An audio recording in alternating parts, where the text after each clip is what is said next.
Welcome to A World of Difference, Embracing Neurodiversity. I'm Daryl Owens. If at first you don't succeed, try again, goes the old saying. That's sound advice meant to build resilience. However, for neurodivergent children, those words can ring hollow for those who struggle to try again, and their efforts fail to yield a winning result. For many kids with learning and attention issues, that lack of success can lead them to throw up their hands and stop trying. It's a psychological phenomenon called learned helplessness.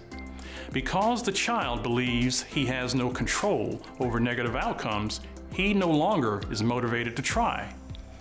Given that youngsters with learning differences can face a daily gauntlet of challenges, helping diffuse their reduced motivation, low self-esteem, passivity, and procrastination that can feed this mindset is imperative. The good news is, neurodivergence doesn't cause learned helplessness, and with early intervention, parents and educators can help kids beef up their resiliency muscles and overcome learned helplessness. On this episode, we visit a Georgia private school for neurodivergent students where countering learned helplessness is enshrined in its mission statement. Next, our panel of national experts explore strategies for empowering students to dodge learned helplessness. Later, you'll meet our latest difference maker, an inventor and adrenaline junkie who never allowed an undiagnosed learning difference to scuttle his dream of blasting into space. We begin in Atlanta at the Howard School, where countering learned helplessness is at the core of what the school does by putting students in the driver's seat of student-led conferences, its honor council, and more. Chief Correspondent Cindy Peterson brings us the story.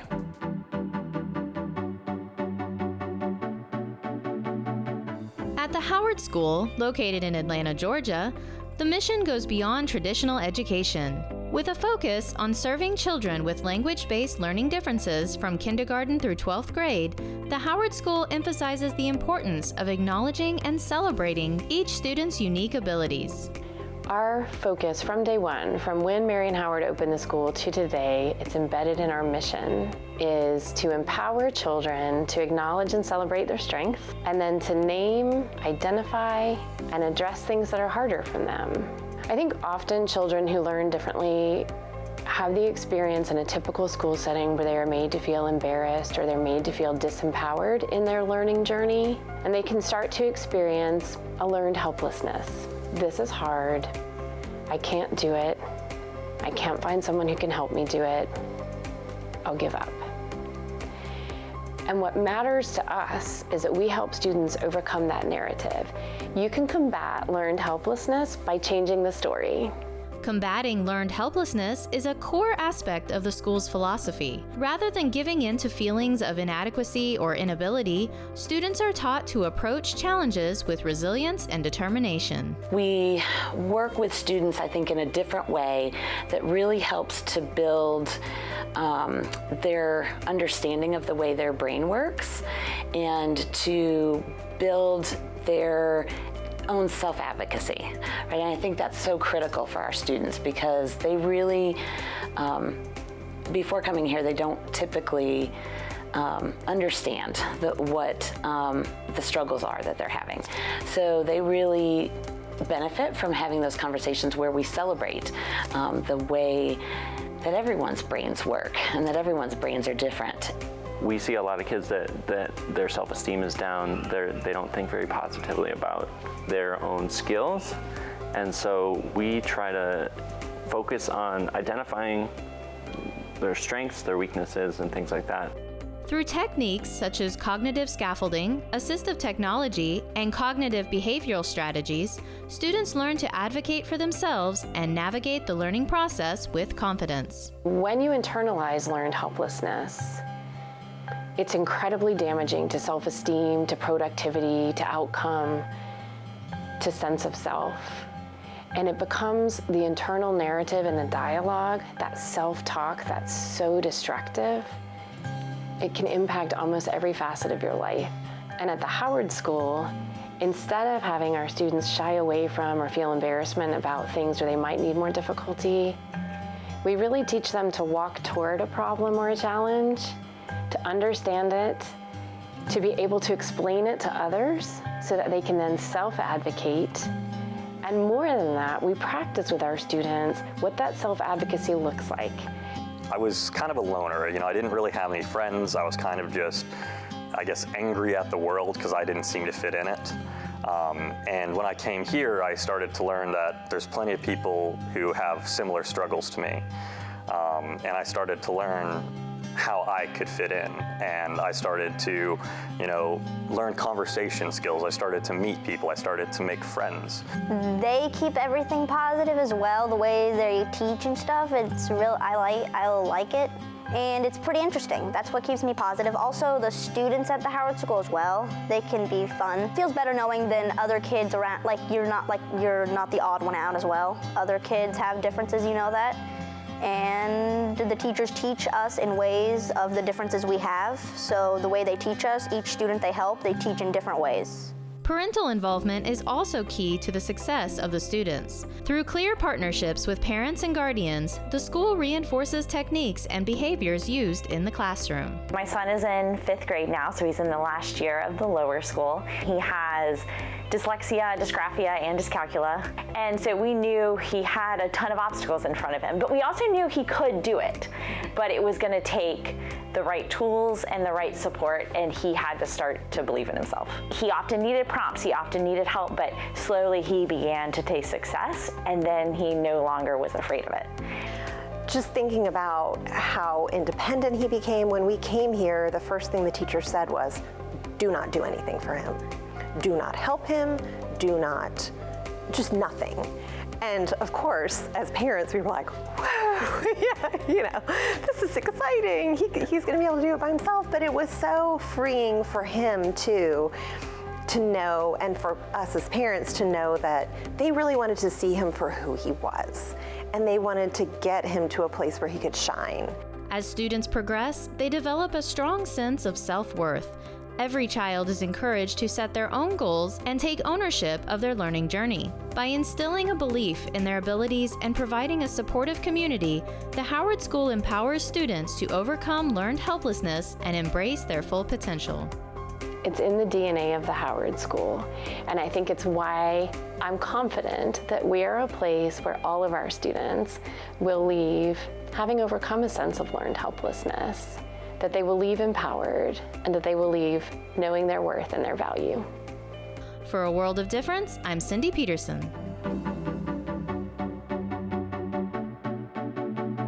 Thanks, Cindy. Next, let's meet our panel of experts who will give us a battle plan to beat learned helplessness.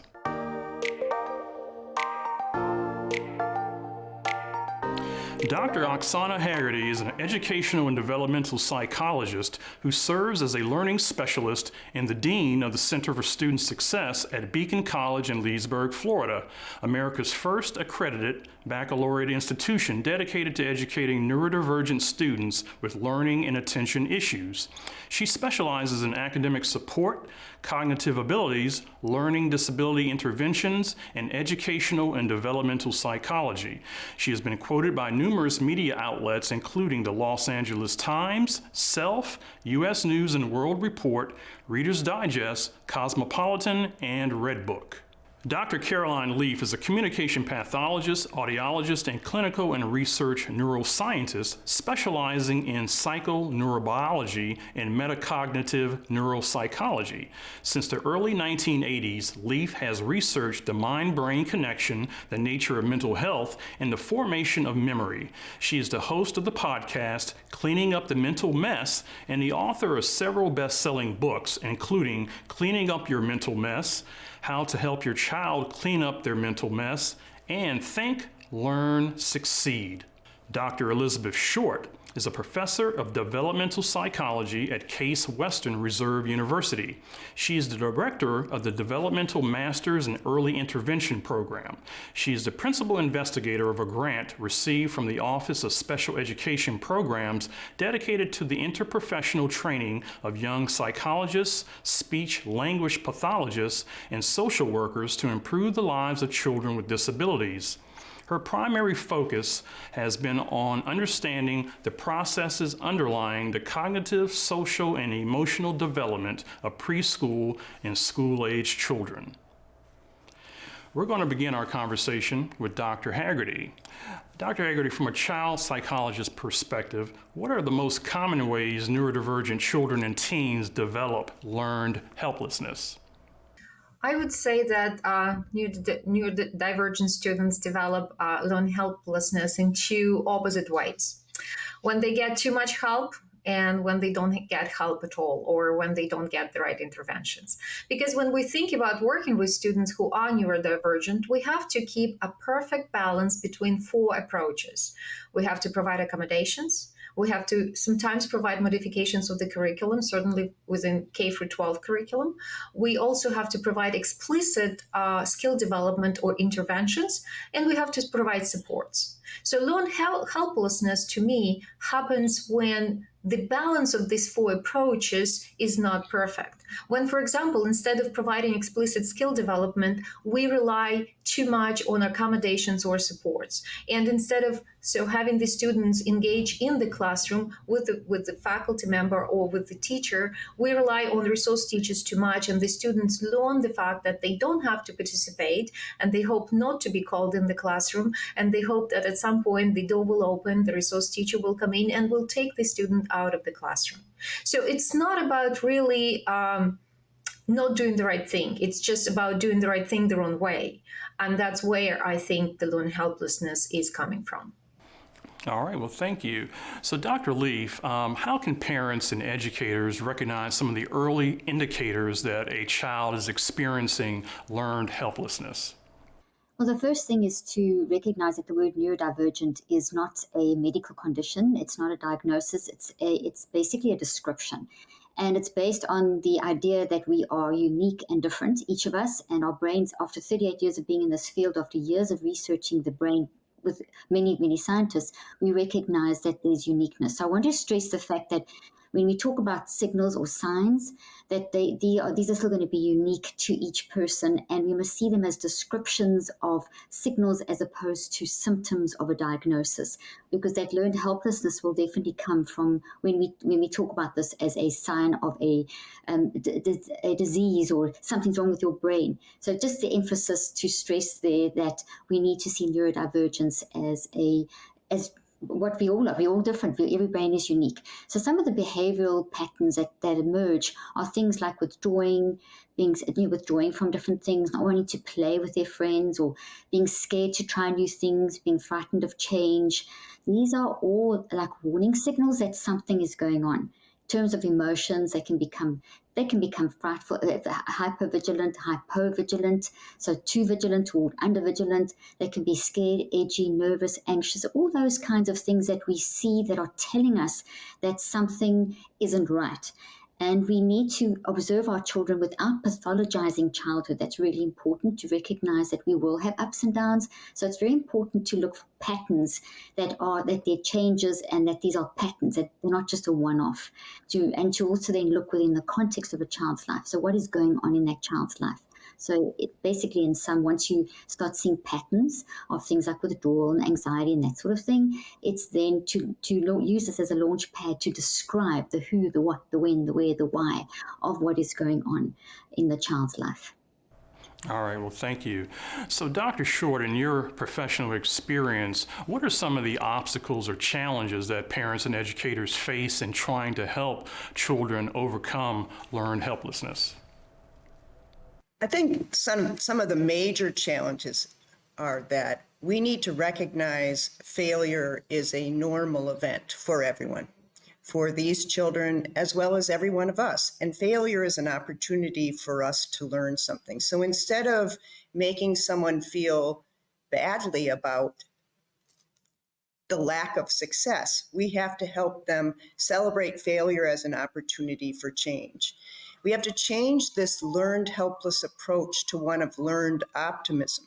The reason that children feel helpless is they don't think they can do anything in the face of failure. And both our other speakers just mentioned, and I think it's really important to emphasize, we need to help children figure out strategies for overcoming failure and for really challenging themselves in this situation and believing that this isn't a permanent state of affairs, but rather a temporary one that allows us to then gain new skills and be successful.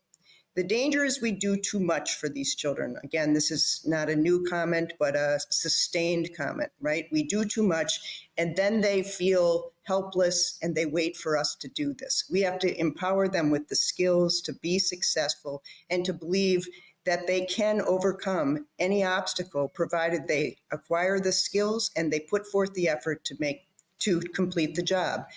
Many kids read a book when they were little, the little engine that could, right? And that's a motto I think that all of us in the face of failure or struggle need to recognize, that if we keep on trying and we bring the right tools to the table, that we will be successful in our own time.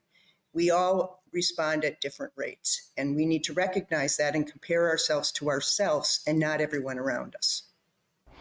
All right, well, thank you. So, Dr. Haggerty, Dr. Short brings up a good point about how important it is for parents to be able to develop and craft some strategies to help their children overcome learned helplessness.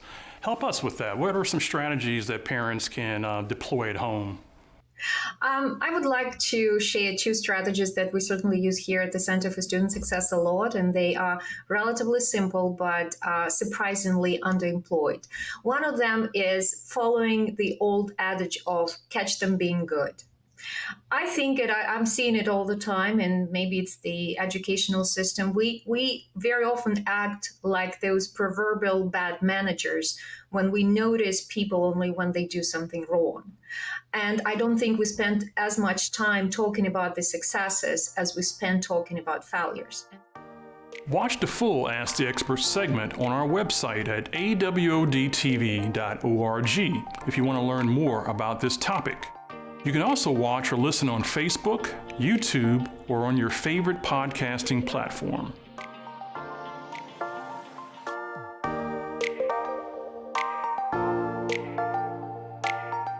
Next, let's meet our latest difference maker.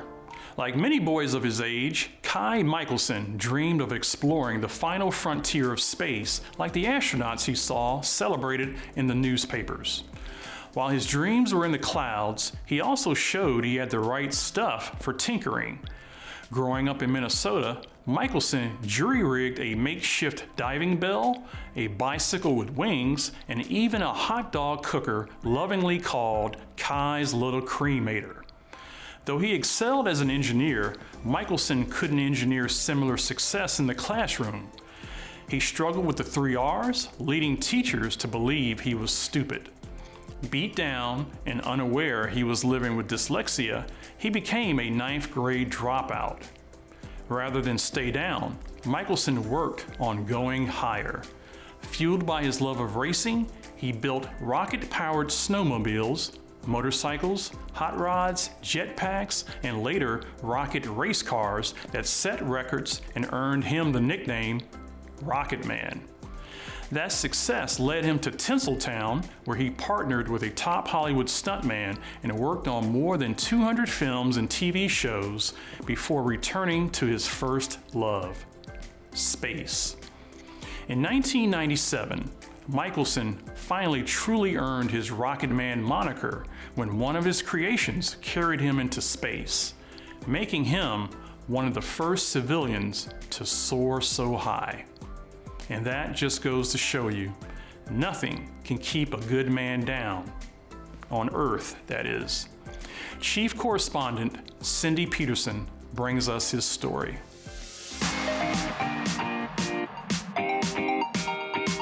In Hollywood, he's known as Rocket Man. Between sending rockets into space, crafting rocket-powered vehicles, and assisting stuntmen on movie sets, Minnesota native Kai Michelson launched into the spotlight. Through the years, I've worked in over 200 movies, television shows. I hold 72 state, national, and international speed records. I'm the first civilian in the world to get licensed by the federal government, and we put 2 rockets into space. I formed that team and put together a number of people that were able to do things that nobody else ever did. We are the very first civilians to put a rocket into space, and I think that's pretty cool. Growing up, Kai struggled in school, facing difficulties with reading and math that were later attributed to dyslexia. Well, I had really a tough time at school. The teachers couldn't teach me, they'd say something to me 5-6 times and I couldn't repeat it. And consequently, because of that, I had major problems at school. However, his father had introduced him to electronics, which sparked his interest and allowed him to excel in hands-on projects that he would often take to school to show off what he could do. And she grabs this book, and it was hooked to a wire. She said, "What is this? What is this?" And it opened up. And I says, "Please, Mrs. Becker, don't take that from me. It's a radio." She says, "Well, where'd you get this? Where'd you get this from?" I says, "I built it." "You built that radio?" "I built that radio." She could not believe it. I said, "Yeah, I soldered in all the diodes, wound the coils." "You did that?" And she couldn't imagine that I was capable of doing that. Well, that was the first real positive thing I got out of anybody when I went to school. That was my start of building things. And I found out by getting attention to something, you'll get credits for that. And it put a new deal. But nevertheless, I dropped out of school in 9th grade, just struggled through school. I could not figure out what it was. Despite not finding out until he was 30 that he had dyslexia, Kai's determination and ingenuity propelled him to success. Well, I started out racing when I was very young. Consequently, I started racing early. Well, that started from motorcycles, then I went into dragsters, 5 different dragsters, and Top Gas and Top Fuel. And then I ended up I found out that these racers that could do exhibition racing with jet-powered cars. At that time, I took the reciprocating motor out of my car and built a rocket motor and put a rocket motor in. And came up to Twin City Speedway, went out to there, Minnesota Dragways, Union Grove, and every track that we went, we set a record. During a chance encounter while on tour in California, Kai's life took a pivotal turn. While renting a space in a race car shop, he crossed paths with destiny, setting the stage for a remarkable journey ahead. And a stunt guy came in there to get a piece of equipment welded, and it was a catapult for throwing you up in the air. And he says, "Can you fix this for me?" And I says, "Who built this piece of junk for you?" He says, "What do you mean piece of junk?" I says, "You should all use all aerospace hardware." And he says, "Like what?" And I started, he says, "Well, can you build me one?" Well, now all of a sudden I'm building stunt equipment. From there, I ended up on movie sets. I got an explosive license so I could do special effects. Now I'm doing stunt work, and now I'm doing stunt coordinating. Kai's Minnesota home is filled with hundreds of his personal inventions. Some that were used on movie sets with stuntman Dar Robinson and Kitty O'Neill, the famous deaf stuntwoman who was an inspiration all on her own. And then there's some that he built just to say that he could. This is hydrogen peroxide rocket belt that you could actually fly with. There's like 2-3 of these in the country that are still operational. This is a robot. I built a robot many years ago. This is Buddy's rocket-powered trike and my rocket-powered wheelchair. And one of my favorite things, the SS Flusher, America's secret weapon, is a rocket-powered toilet, and it runs on nitrous oxide and plastic. It's a pretty interesting piece of equipment. But it's one of the fun things that I built over the years.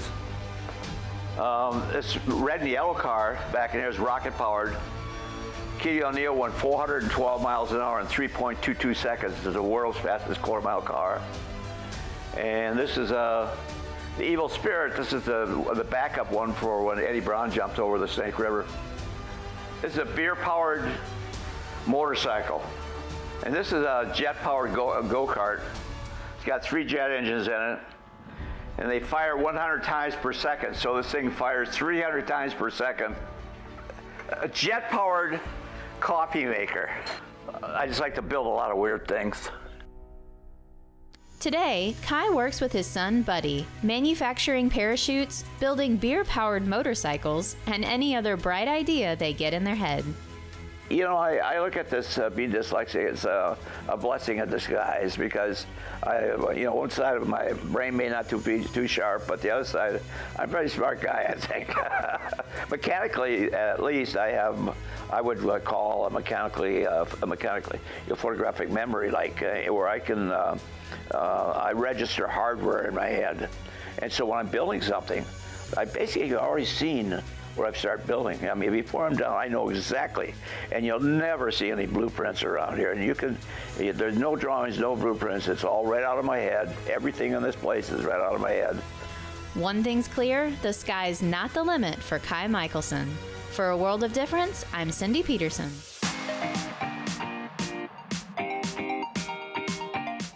Thanks, Cindy. And congratulations, Kai Rocketman Michelson, for making a difference. And that does it for this edition of A World of Difference Embracing Neurodiversity. I'm Daryl Owens. I'll see you back here next time.